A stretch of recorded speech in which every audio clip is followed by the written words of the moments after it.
대제사장 안나스 그리고 가야바, 이 대제사장 뜰에서 재판을 받으셨던 주님께서 또 이스라엘 사회에서 가장 큰 권력기관이라고 할 수 있는 산헤드린 공회에서 공식적인 재판을 받지요. 그리고 거기에서 그들은 예수님을 그가 그리스도라고, 하나님의 아들이라고, 그리고 하나님의 권능의 우편에 앉아 있으리라고 하시는 그 말씀을 그들은 신성모독죄로 몰아서 이제 종교재판에서 말하자면 사형을 하기로 한 것입니다. 그러나 그렇다고 해도 로마 제국의 속국으로 있었기 때문에 자신들만으로는 사람을 죽일 수가 없어서, 그래서 이제 빌라도에게 재판을 요구하는 거지요. 그런데 이들은 빌라도에게 예수님을 끌고 와서 고발하는 내용이 자신들이 정죄했던 내용과는 좀 달라져요. 자신들이 정죄하는 것은 종교적인 문제였습니다. 신성모독죄로 죽어 마땅한 죄인이라고 그렇게 했던 거지요. 그러나 만일 예수님을 자신들의 종교의 문제로 신성모독죄로 죽여달라고 하면 빌라도가 분명히 죽이지 않을 것을 내다보고 있기 때문에, 그래서 이들이 고발하는 내용이 거짓말이었습니다. 여러분, 예수님을 그들이 하나님의 아들로 믿지 못해서 신성모독한다라고 생각할 수는 있겠어요. 그러나 있지도 않은 일들을 거짓말을 한다라고 하는 것은 이야기가 또 달라지는 것입니다. 이들이 고발한 내용을 보게 되면 세 가지를 가지고 예수님을 고발한 것입니다. 그 중에 하나는 우리 백성을 미혹하는 사람이라고 말하지요. 잘못된 것을 가르친다, 그 말입니다. 그러나 정직하지 않은 이야기지요. 예수님께서 백성들을 가르친 것은 진리의 말씀이었고, 누가 들어도 하나님 앞에 바르게 살고 사람과 사람 사이에 서로 사랑하며 살라고 하는 주옥 같은 말씀이었습니다. 그들이 때때로 예수님과 논쟁을 벌여보았지만 자신들이 도무지 그 빈틈을 잡을 수가 없을 정도로 완벽한 그런 가르침이었습니다. 그러나 이들은 백성을 미혹하는 자라고, 그래서 지극히 주관적인 그런 내용을 가지고 예수님을 고발합니다. 그리고 또 한 가지 고발하는 내용은 가이사에게 세금을 바치는 것을 금한다라고 이야기를 하지요. 예수님께서는 그들이 오히려 예수님을 걸려 넘어지게 하기 위해서 가이사에게 세금을 바치는 것이 옳습니까? 잘못된 것입니까? 라고 질문을 할 때 예수님께서는 가이사에게 것은 가이사에게, 하나님의 것은 하나님께 드려라 라고 말씀하시면서 이 땅에서 사는 하나님의 사람들도 그 땅의 질서와 법을 지켜야 할 것에 대하여 분명히 가르쳐 주셨습니다. 그런데 이들은 가이사에게 세금 바치는 것을 금했다라고 적극적인 거짓말을 하고 있습니다. 그리고 자칭 왕 그리스도라고 또 고발했습니다. 이들이 말하는 왕 그리스도라고 하는 이 표현은 로마로부터는 지극히 예민할 수밖에 없는 정치적인 프레임입니다. 무슨 말이냐 하면 예수님이 반역자가 되어서 이스라엘 사람들을 선동해서 결국은 로마 제국에 대항하여 독립을 쟁취하고자 하는 그런 왕이 되었다라고, 왕이 된다라고 그렇게 선동한다는 거예요. 오히려 우리 예수님은 그리스도가 이 땅을 다스리는 세상 그런 임금이 되는 것이 아님을 분명히 하셨던 분입니다. 오히려 많은 유대인들이 예수님을 왕으로 삼으려고 했지만 예수님께서는 그 자리를 피하셨습니다. 그분은 이스라엘이라고 하는 한 나라의 육신적 그런 왕이 되려고 하신 분이 아니었고 그렇게 가르쳐 오셨습니다. 오히려 잘못된 메시아관을 가지고 전 세계를 지배할 만한 그런 왕이 되는 메시아를 기다렸던 사람들은 오히려 자신들이었습니다. 그런데 이들은 이것을 뒤집어서 로마 제국이 가장 민감하게 생각할 만한 그런 죄목을 가지고 지금 예수님을 고발하고 있는 것입니다. 빌라도가 예수님에게 묻지요. 이 문제는 좀 예민하기 때문에 내가 유대인의 왕이냐라고 물을 때 네 말이 옳다, 그렇다라고 이야기합니다.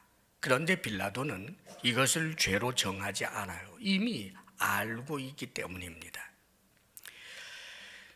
로마의 지도자라고 하는 사람들이 예수님을 죽이려고 하는 이유를 적어도 빌라도는 정치적으로 높은 수준으로 있었던 사람이기 때문에 그 모든 이해관계와 저 제사장들과 그리고 바리새인들, 산헤드린 공회원들이 왜 예수님을 죽이지 못해서 저러는지 그는 거의 알고 있었기 때문에 예수님이 죄 없다고 생각을 했던 것입니다.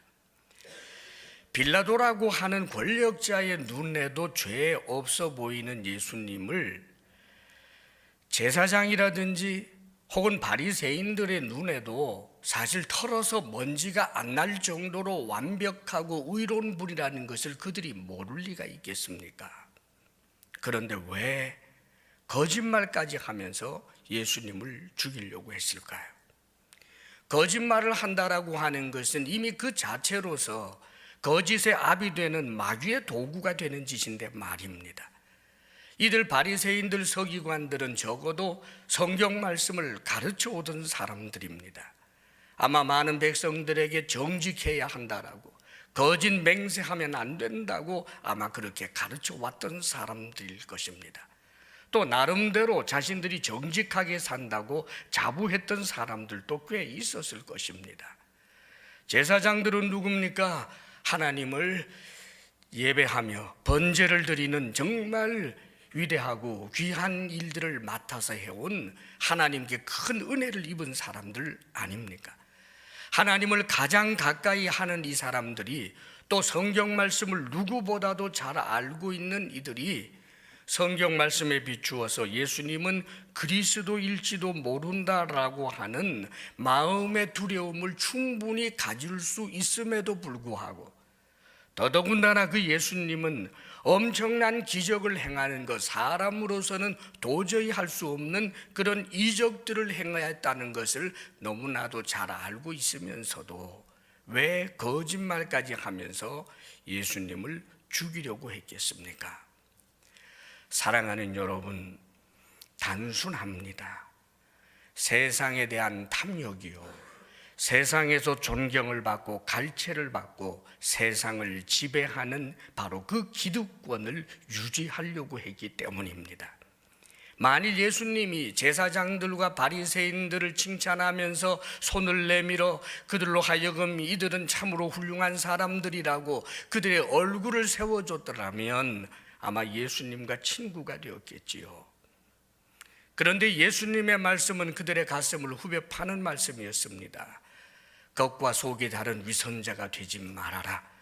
하나님의 말씀을 가르치면서 너희가 하나님의 말씀을 어기고 있고 하나님의 말씀을 비틀어 전통을 하나님의 말씀이라고 장로들의 유전을 가지고 가르치는구나 라는 그 책망을 들으면서 이들은 예수님을 그대로 내버려 두었다가는 자신들이 백성들에게 존경을 받지 못할 것이라는 생각에 결국은 그 미움이 예수님을 죽이기 위하여 거짓에까지 참여하는 사람이 되고 말았던 것입니다.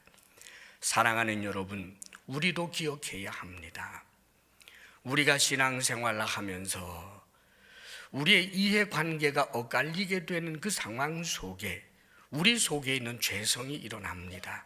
누군가가 나를 인정해 주지 않는다라고 할 때 미운 마음 들 수 있고, 참으로 나의 모든 수고에 대하여 알아주지 않는다라고 할 때 쓴뿌리가 돋아날 수도 있습니다. 또 세상에 대한 탐욕 때문에 우선순위가 하나님이 아니라 다른 것이 되는 그런 때도 있을 수 있습니다.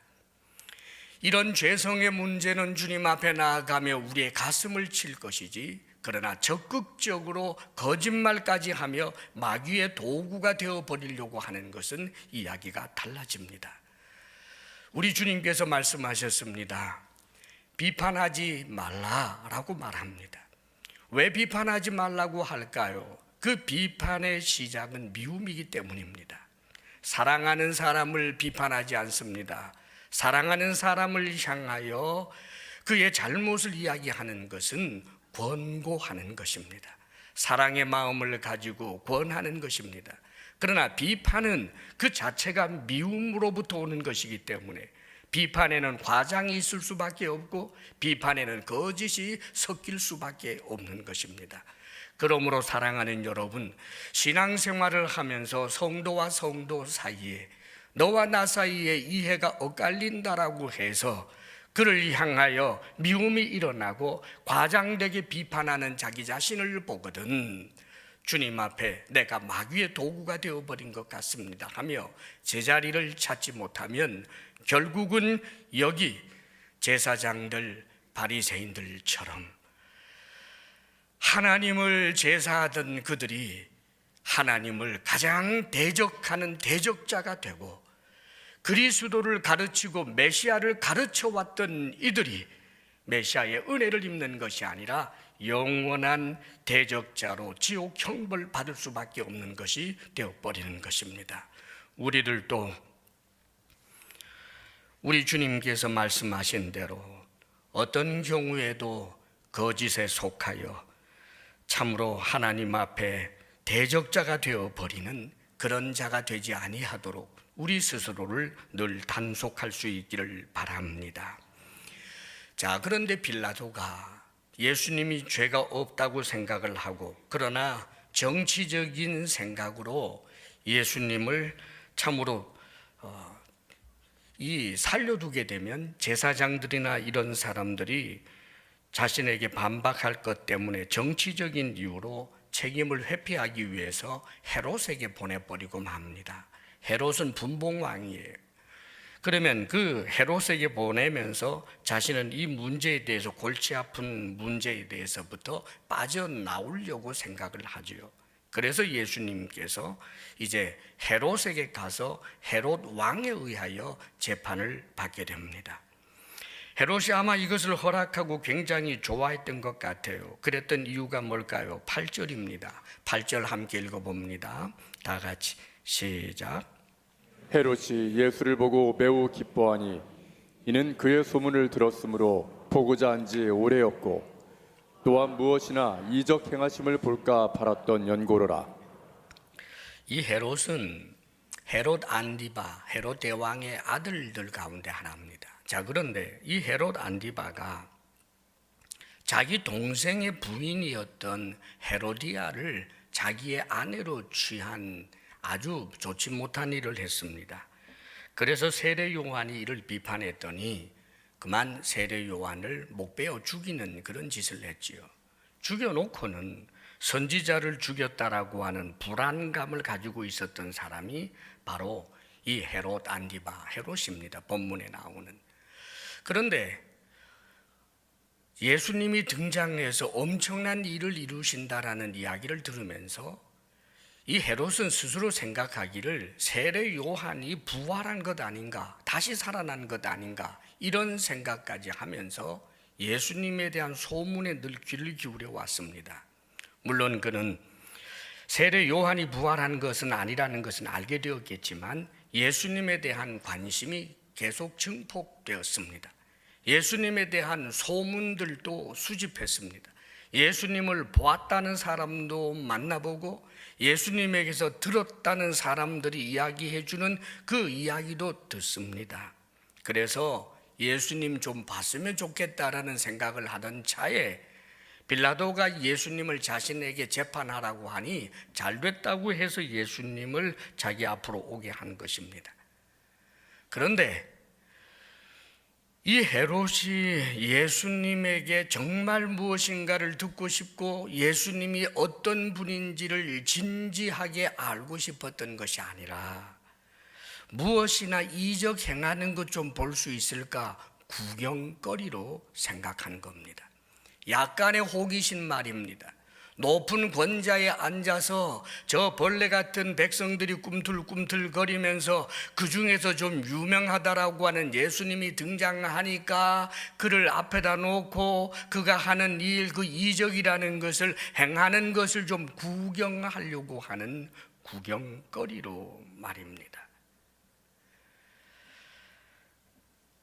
그래서 예수님에게 이런저런 말을 호기심 삼아 이야기를 했는데 예수님이 전혀 대답하지 않습니다. 그 마음에 가난한 마음이 전혀 없는 교만의 극치에 달해 있는 자에게 예수님이 대답하시지 않습니다. 그러자 모욕감을 느꼈던지 그만 헤롯이 군사들과 더불어서 11절 말씀에 이렇게 말씀해 줍니다. 11절 우리 함께 읽어봅니다. 시작. 헤롯이 그 군인들과 함께 예수를 업신여기고 희롱하고 빛난 옷을 입혀 빌라도에게 도로 보내니 예수를 결국은 업신여기고 희롱합니다. 구경거리로 좀 호기심을 가지고 좀 이야기 좀 들어보고 하는 일 좀 보려고 했더니 응답을 하지 아니하니까 아예 하찮게 보는 겁니다. 아예 하찮게 보고 그리고는 희롱을 하고 그래서 빛난 옷을 입혀서 다시 빌라도에게 보내버립니다. 이 헤롯은 예수님을 향한 무슨 큰 분노가 일어나서 이 사람은 죽어야 할 죄인이다 사형 언도를 한 것도 아닙니다. 상대할 가치조차 없는 아주 하찮은 존재. 약간의 호기심은 있었지만 그 호기심도 별로 만족시키지 못하는 뭐 그렇고 그런, 그래서 그저 우스개 삼아 빛나는 옷 입혀서 돌려보내는 것입니다. 여러분, 사실 이 헤롯에게는 그의 가문에 놀랍게도 이미 복음이 들어가 있었습니다. 여러분, 헤롯의 청지기인 구사가 있는데 이 구사, 그의 아내 요한나라고 하는 이는 예수님과 제자들이 계속하여 이 놀라운 지상 그런 사역을 감당할 때 따라다니면서 필요한 물품들을 조달해 준 사람이 바로 그 헤롯의 신하의 부인이었습니다. 그리고 헤롯의 신하인 바로 이 구사도 아마 예수님을 믿는 사람이었던 것으로 추측이 됩니다. 그뿐 아닙니다. 나중에 안디옥 교회에서 헤롯의 젖동생 마나엔이라고 하는 사람은 안디옥 교회에서 선지자 역할을 하는 지도자 그룹에 속했습니다. 다시 말하면 헤롯에게 들려왔던 그런 이야기들은 참으로 놀라운 믿음의 사람들이 전해주는 이야기들도 있었다는 말입니다. 그런데 그런 것이 그에게 마음에 온전히 들어온 것이 아니라 다만 호기심 구경거리 정도였고, 그래서 예수님에게 자신이 만족하지 못하니까 하찮게 여겨버리는 이 헤롯, 불행한 사람입니다. 그는 예수님을 적극적으로 적대한 사람이 아닌 것 같지만 적대자입니다. 사랑하는 여러분, 서기관들, 대제사장들이 예수님을 향한 적극적인 대적자들이었다면 이 헤롯과 같은 자도 예수님을 향하여 소극적이지만 여전히 대적자가 되었습니다. 사랑하는 여러분, 우리는 한 가지 기억해야 합니다. 대적자의 길을 우리가 스스로 알지도 못한 채 적극적인 마음을 갖지는 않았지만 실제로 대적자들이 걷고 있는 그 길을 우리가 걸을 수도 있다고 하는 사실을 조심해야 합니다. 바리새인들과 저 제사장들이 걸었던 적극적인 거짓말을 하면서 주님을 향하여 맹렬한 분노를 일으켰던 그 대적자들처럼 우리들 마음속에 미움이 가득하게 될 때 거짓에 타협하는 대적자가 되기도 하고, 어떤 경우에는 주님이 나에게 언제나 주 되지 못하고 항상 차선이 되고 삼선이 되고 신앙생활을 한다라고 하는 신앙생활의 모든 그 행위들이 하나님을 예배하는 것도 그렇게 가치 있는 일이 아니고 주의 이름으로 봉사하는 일도 하찮게 보이고, 그래서 때때로 궁금증이 들면 한 번씩 예배드리고 그것도 별로 만족시키지 못해서 역시 교회라고 하는 것은 하찮다라고 느끼면서도 그래도 나는 예수님을 반대하는 자가 아니다라고 이야기하는 그들, 저는 분명히 말합니다. 크리스찬의 길이 아닙니다. 그것은 대적자의 길이 될 수 있는 위험천만한 길임을 알아야 합니다. 헤롯처럼 이미 하나님의 말씀이 그의 귀에 들려온 적들이 있을 것입니다. 그 말씀을 붙잡아야 합니다. 여러분, 사랑하는 여러분, 주의 주되심을 인정하고 주님을 위해서라면 자신의 목숨까지 내어놓겠다라고 하는 결단을 끊임없이 반복하지 아니하면 예수님은 우리에게 그렇게 중요한 분이 되지를 못합니다. 직장의 어떤 중한 일보다도 우리 예수님은 아주 하찮은 분으로 그렇게 사실상 규정이 되어버리는 일들이 얼마나 많은지 모릅니다. 예수님께서도 말씀하셨습니다. 라오디게아 교회 성도들을 향해서 차지도 덥지도 아니하니 입에서 토하겠다라고 말합니다. 최고의 주님 앞에 최고의 충성을, 우리를 위하여 목숨까지 주신 주님을 위해서라면 내가 할 수 있는 최고의 사랑을 드리고자 하여도 드리지 못하는 나의 연약함을 보는데, 하물며 주님을 중하게 여기지 아니하고 사실상 다른 것에 밀려서 하찮은 수준으로 여기는 네가 어찌 믿음의 길을 걸어갈 수 있겠습니까? 사랑하는 여러분, 열심히 주를 사랑하고 열심히 주께 충성하고 온 힘을 다하여 주님을 높이는 그런 삶의 자세로 신앙생활에 승리할 수 있는 하나님의 사람들이 되시기를 예수님의 이름으로 축원합니다. 아멘.